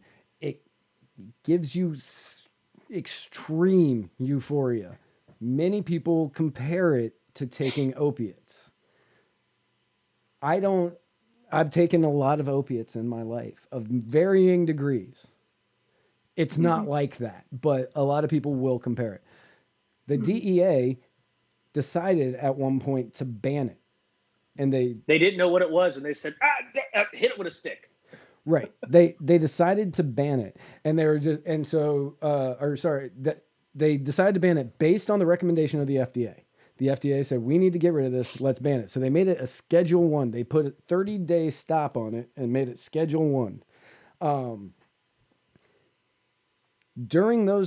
After that 30 days, I believe it was on day like 32 or 33 that they reversed that scheduling. The first time the DEA has ever reversed a scheduling in their history. And I was lucky enough to be one of the ones fighting. And like, that was a huge win for us. That's awesome.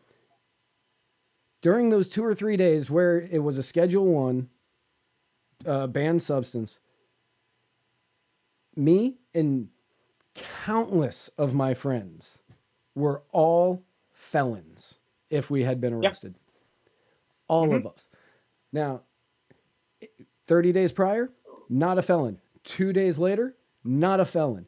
During that 48 to 72 hours, if we had been arrested, we all would have been felons.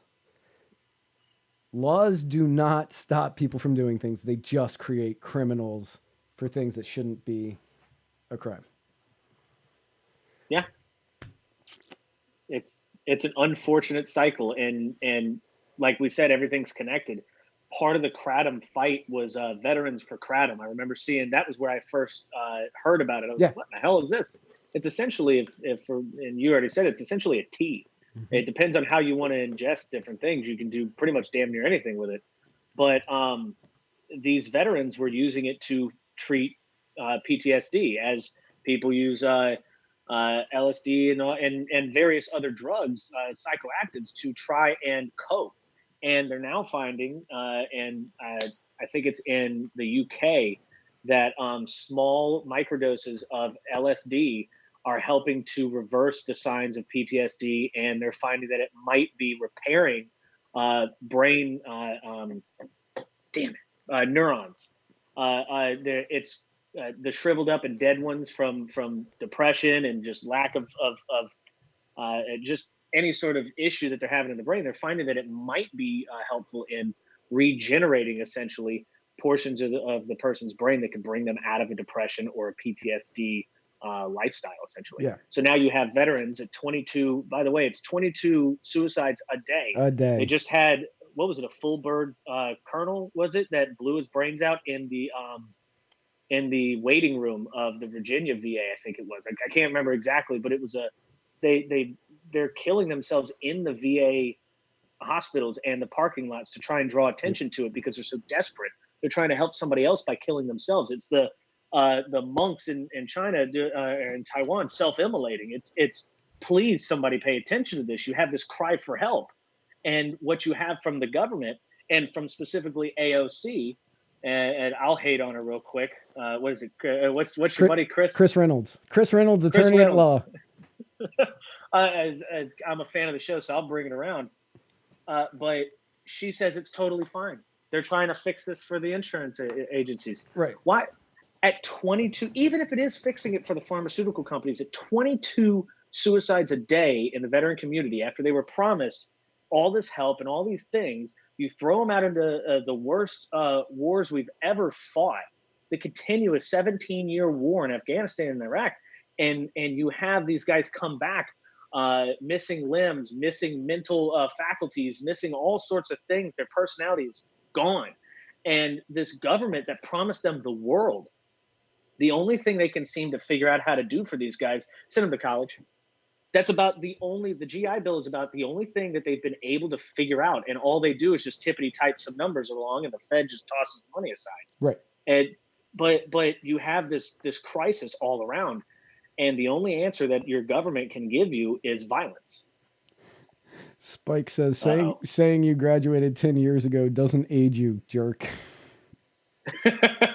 Look, everybody thinks that I oh my God, I almost fired a kid once because somebody asked, Shane, how old are you? I was like, how old do you think I am? And he said 41. I was like, bro. And at the time I was like, I'm 25. Like, you're fired. Get out. You're done. I don't need you here.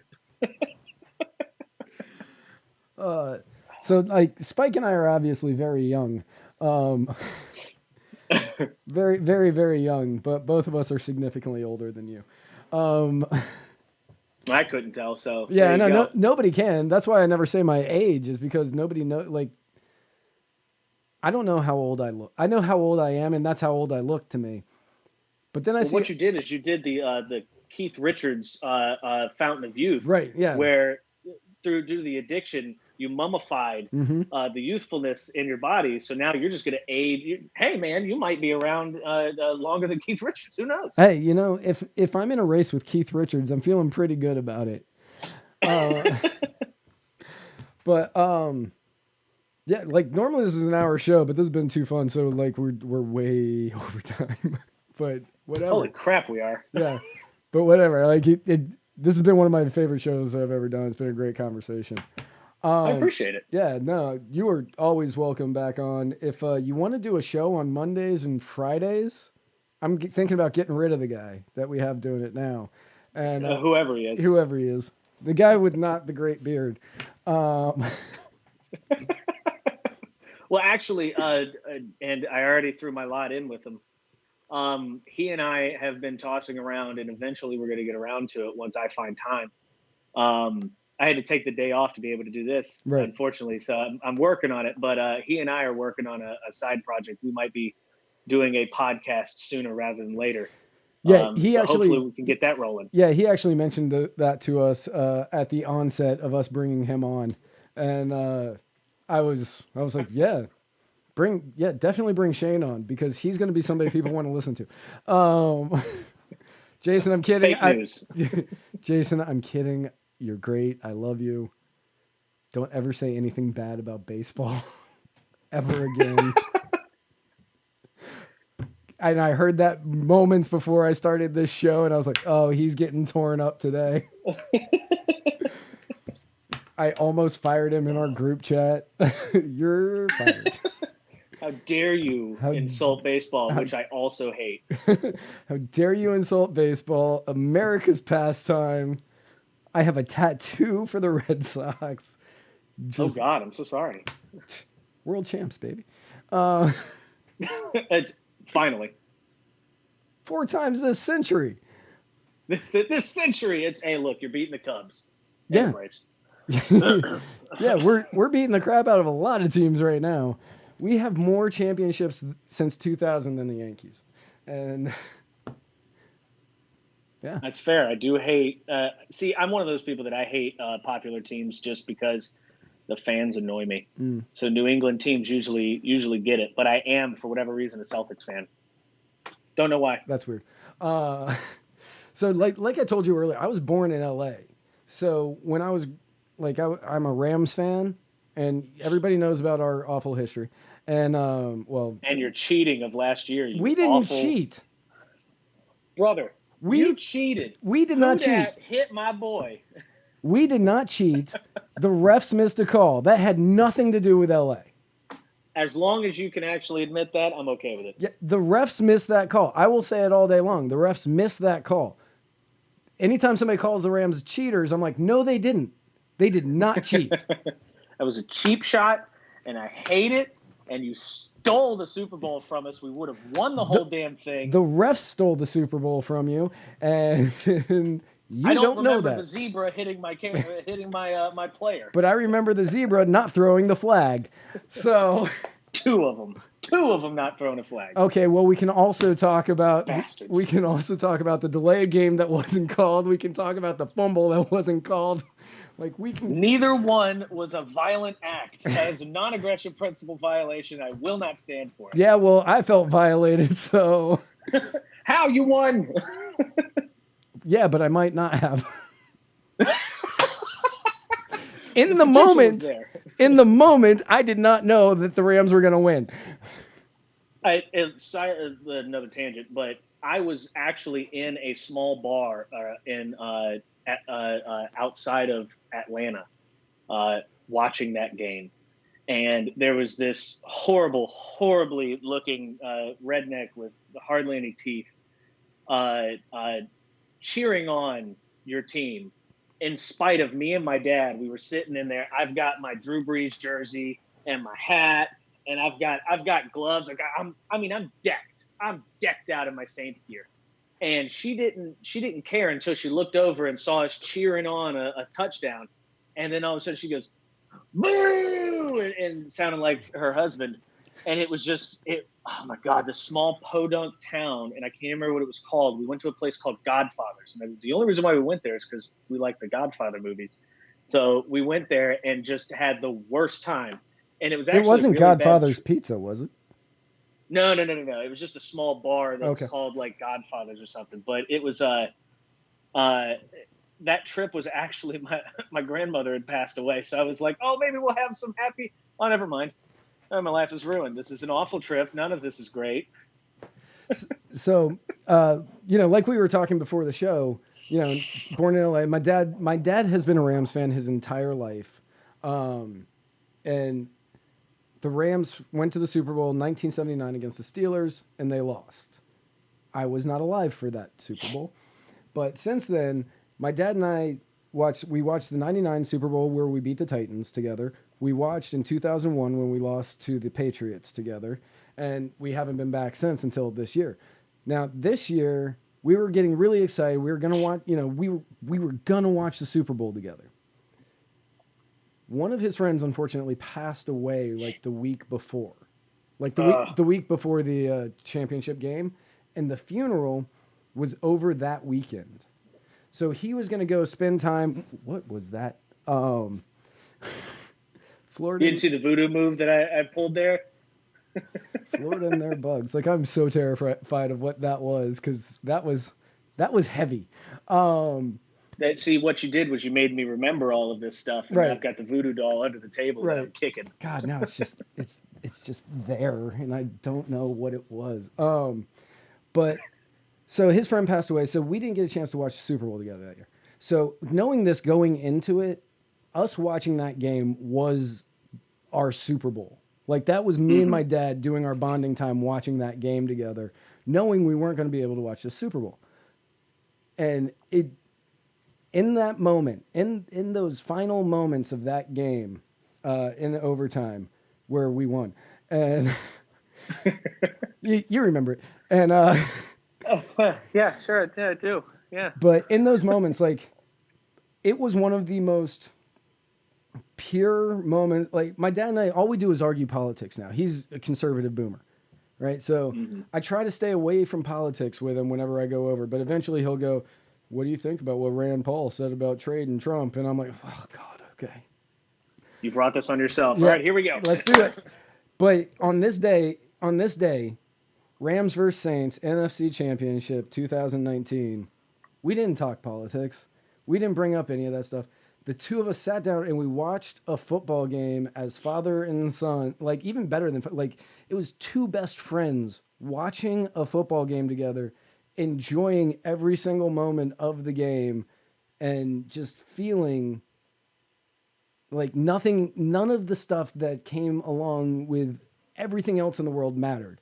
And while I do feel, because my best friend in the entire world is a huge Saints fan, he hates the Rams now because they cheated. No, they didn't. But it was against the rules. That's a cheat. then every team cheats every game. Fake news. We're Saints. You can't say that about us. Yeah, didn't you guys like get banned from the playoffs or something like that? It was something about Bountygate, but I reject that entirely because that was made up propaganda by the Falcons and their artificial noise in their stadium. Right, Greg Williams was artificial. Well, let's not ever forget, no matter what happens in life, the Falcons blew a 28-3 lead. We will never forget that moment. But like in that moment, knowing that my best friend in the entire world was going to be really upset at me more so than anything else, that that he was going to be upset at me for this moment, for me and my dad to not be fighting about whether or not we should be fighting the longest war in American history, or whether or not I should be allowed to go out and buy marijuana or cocaine from a 7-Eleven if I want to, or if we should be doing imposing the tariffs on China. None of that stuff mattered in that moment on that day, which made it one of my favorite football games ever, even though they did miss that call. And you cheated. But I guess to wrap the whole idea up is everything we've talked about, all the horrible, awful things and the wishes we have for making the world a freer and better place. That it doesn't matter where you come from. Sports and these bread and circuses, if you're not interested in it, fine, go watch Game of Thrones. If you're not interested in it, go knit in a circle. I don't give a damn. But we're all humans and we all coexist all at the same time. And all of the things that you see, this right here, your show is alternative media is what they would call it. Right. And what you have here is an exploration of an idea instead of an indoctrination of the idea. Instead of trying to, you good with the bug? Yeah, I'm just curious on what it was. Like, I'm really wondering. I told you, you made me mad about the damn game. I mean, I'm looking around, and that is a very valid possibility. If I could pull the doll out from under the table, it'd be hilarious. But keep in mind that when you hear all of these celebrities and all the pundits, they all talk about this racism is rampant and all these the sexism and all the rest of it. Go outside. Go look at your fellow man in the face and realize that it's not as bad as they're making it out to be. It's not. Yes, there's awful things going on in the world. There's hate. There's all sorts of things. But in America, if you're making here's the thing, and Bernie Sanders would hate this because he's the 1% of America. If you're making about $33,000 a year annually prior to taxes, you are the 1% of the world. The 1%. You're the 1%. You're the 1% of the world. In America, the poorest person that we have here has a smartphone. I mean, barring the people that are homeless and the rest, but your poorest person living in Section 8 housing has a smartphone, has technology, has access to the internet via a library or such. We have it so great here. And the reason why libertarians talk so negatively is because we see this country and the communities going down the path that leads to the Soviet Union, to Venezuela, to Afghanistan, to Mexico and Mexico City and all the cartels. We see these issues from all of history and we go, please, let us not go the way of the Roman Empire, okay? And I would rather it be secession all around the Eric July thing, but we have the possibility of all of us coming together and being good to one another. And that's really what we can do if we stop with the partisan bickering and we start talking about the issues without the vitriol and the hatred. Right. If I punch you in the mouth, you are not going to want to listen to the next thing I say. You're going to be swinging next. So it makes no sense to be hitting each other verbally over these things. Let's talk about it. Let's create a conversation. Let's be positive about it.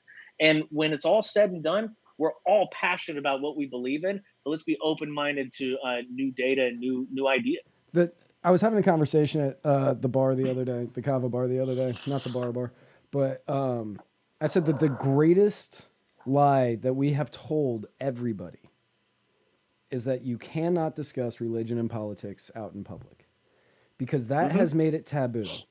Now you're defending yourself, like you're defending your core belief system, and when somebody attacks it, you feel as though they are attacking you. You need to be able to have these conversations out in public. You need to be able to talk about these things in public without insulting the person in front of. Like, if I am having a conversation with you and something we disagree on, which isn't going to be much, but like you and I are, I mean, it's just not. Right. But if we're having a conversation about something that you and I disagree on, if I come at you and I'm like, oh my God, you're fucking retarded for believing that, immediately you're going to want to come back and hit me back harder. And that is where the issue lies. You need to be able to have calm, regular discussions like you're discussing your favorite movies. and this is going to be for every dude out there who calls themselves an incel, the greatest pickup line in the entire world. This has 100% success rate for me. I will say I haven't tried it often, but it's got 100% success rate because it takes a lot of guts to do it. If you walk up to a girl and you ask her, do you want to go home with me? Lead with it. Do you want to go home with me? But you have to make it sound like you're offering her a piece of gum. She will look at you. At first, she'll be shocked that you have the guts to do it. And then she'll probably say yes, or I don't know, let's find out. 100% success rate. That is how we need to have conversations about politics in bars. You can't come at it like, oh, I'm going to attack this guy. You're not Ben Shapiro trying to destroy the libs. You're not the BBC trying to destroy Ben Shapiro. You are two people at a bar trying to have a conversation in order to figure out what the other person truly believes. Yep. Well, if you treat each other with a baseline of respect, you can get a lot further. I have friends that still vehemently disagree with me. Right. And I hold my ground and I try to stay respectful. It's really hard to do. I'm not saying that I'm good at it. I'm not saying that if you look at yesterday when I was talking about the Fourth Amendment with different people, that I didn't go, you're an insane moron that you do this. It's easy to slip up because it's human nature that whenever you find adversity, as Larry Sharp always puts it, you hit it with a stick. Right. It's really easy to fall into those negative moments. You need to try and do the best you can to fight with positivity and ideas rather than with fists and insults. And if you can get that down, one, you'd be a better person than me, and two, you'd be a much better communicator than anyone standing on a debate stage coming in this next election. You would be far. What we sound like whenever we're shouting at each other is Donald Trump going wrong and Hillary Clinton fainting on stage. We all look ridiculous when we're shouting at each other. But if we actually come at people with respect and we keep I say radical stuff. I'm a radical libertarian. I'm an anarcho-capitalist. I believe wholeheartedly that government is inherently evil. And I will tell anybody that will listen about it. And I lead with, and people will tell me on the radio, don't ever tell people that you're an anarchist. And I say, why? And politics is a dirty word, is a dirty profession. It doesn't need to be a dirty word. Right. We should be able to have these conversations. And just because I'm different and just because you've heard things doesn't mean that you should have this negative connotation. So my plan is, as I'm telling people I'm an anarchist and all these things, what I'm doing is I'm breaking that mold. I'm breaking that idea. And as you're nice to these people, they hear anarchist and they think of you. When they hear anarchist, they first think of things on fire. But when you introduce yourself as an anarchist and you be positive and you're nice and you're persistent on your ideas, but with a respectful connotation towards theirs, they will then associate anarchy with how you act. And when you tell them that my version of anarchy is being like I am, kind, I work with people, I trade with people, blah, blah, blah, people wouldn't know I'm an anarchist. That people don't know I'm a Christian because it's a personal thing for me. But I will tell them openly I am both of these because I want them to associate those words with what I'm bringing to the table, not what somebody else told them about it. Right. And you can break that mold, each and every one of us. If we just have a conversation with one person a day, you might be able to inspire, and anybody could do it, the next Ron Paul, which thank God that he's still alive. And I hope we find another really soon. Because he's 80-something years old, and we're getting to that era where who's going to fill that void? Well, we all need to fill that void. We all need to sit there and say these are things we believe in so much that we are willing to be shunned initially, said crazy things about us later, and then be loved by generations to come. And it could just be two people that you're affecting, or it could be 100 or 1,000. You never know who you could be talking to. Oh, chat's coming off. Spike. Hi, I'm Shane Sweeny. I want people to be nice to each other. Herder. Oh no, you're right. I should walk in with a stick and start poking people. Hey, what do you think? Have you seen Spike debate? See, I love Spike's show because he's always he he's like me. He'll get on a subject and then roll on it and go, "What was I talking about?" Yeah. And then jump back into it. Yeah. I love doing a show with Spike. It is just definitely it's a ton of fun that like you watch us. I literally have more fun during the 2 hours Spike and I do that program than the rest of the week. And this week I can honestly say that this 2 hours, which I was not planning on 2 hours, but this 2 hours has definitely compared to the 2 hours I did with Spike earlier in the week. I appreciate that. Yeah, no, this honestly has been this has just been great. Like, I keep going. I should probably end this, but we just keep going, and I'm like, well, that's fine.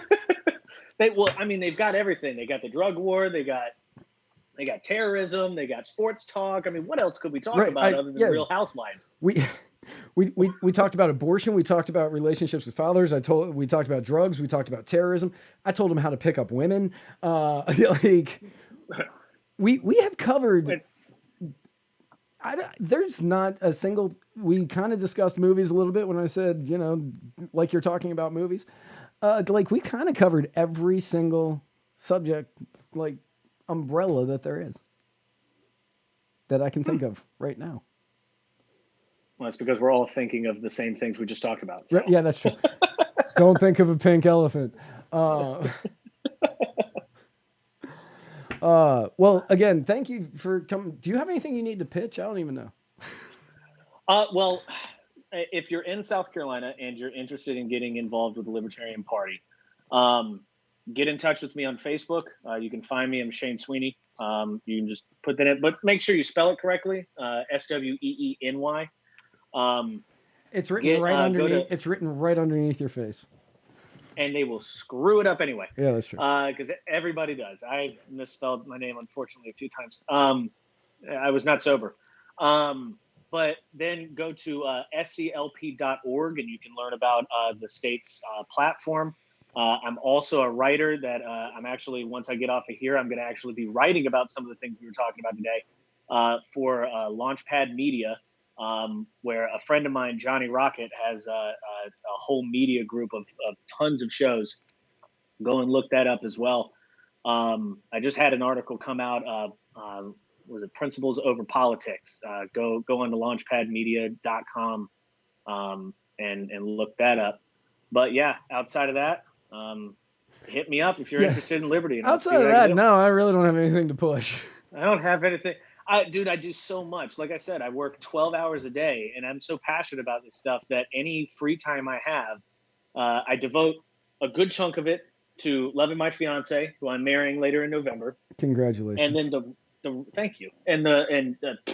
Don't congratulate her. She doesn't know that it's a trick and that it's actually a really. I thought you were gonna say she doesn't know it's happening. She has no clue. But I spend so much time doing all these other things that I believe so strongly in these ideas that I spend every waking moment that I can outside of my obligatory survival things and my love for her, talking about freedom, talking about liberty, and trying to just converse with people. And I don't need people to be like me. I just need them to start talking to each other about liberty. Right. Don't be ashamed of it. At Thanksgiving dinner, be the crazy uncle.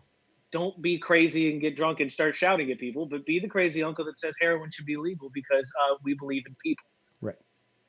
That's how you do it. I believe in the good of people, which is why I believe in liberty. Yep. Yeah, I believe there's a good side to people, but when empowered, they can be really evil. Right. Cite every single government that's ever existed.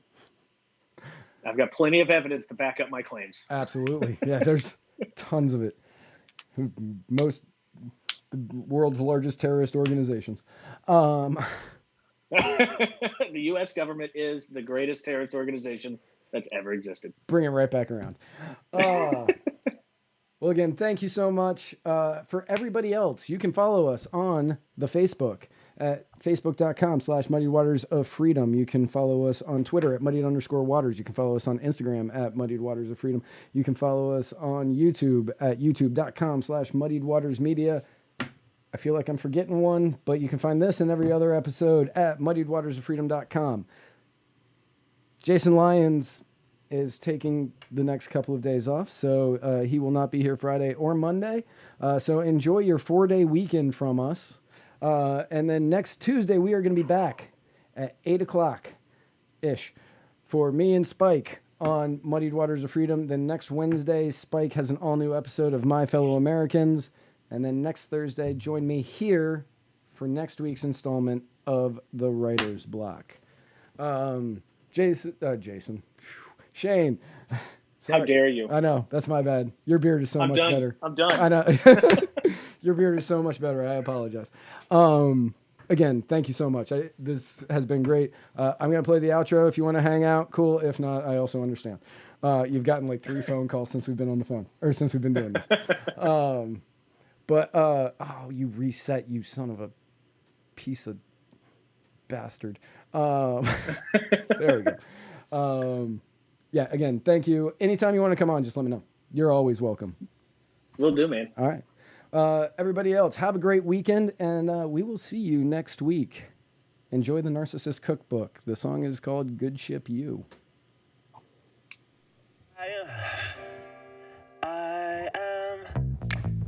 I am swinging from a 7-story window, throwing parties in a 10-by-7 cell. It's astounding the lengths I'll go to convince the whole damn world I don't need anybody's help. Yeah, I am waving while I drown. Don't bother swimming out to save me, I will only drag you down. I'll try to use your body as a life raft, 'cause if there's room enough for one, there must be room enough for two. I'll sail the good ship you into the sunset, sipping on savory water till my liver turns blue. Sha-na-na, sha-na-na-na-na-na-na-na-na.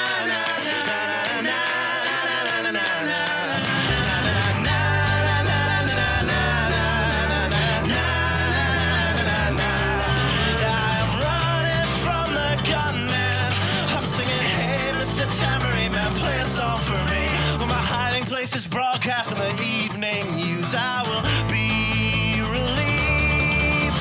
La, la,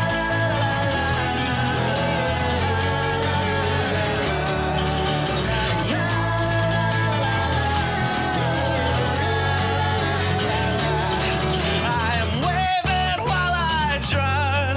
Don't bother swimming out to save me, I will only drag you down. I'm waving while I drown. Don't bother swimming out to save me, I will only drag you down. Singing, hey, hey, alright, yeah, I wrote that one myself. It's astounding the lengths I'll go to convince the whole damn world I don't need anybody's help.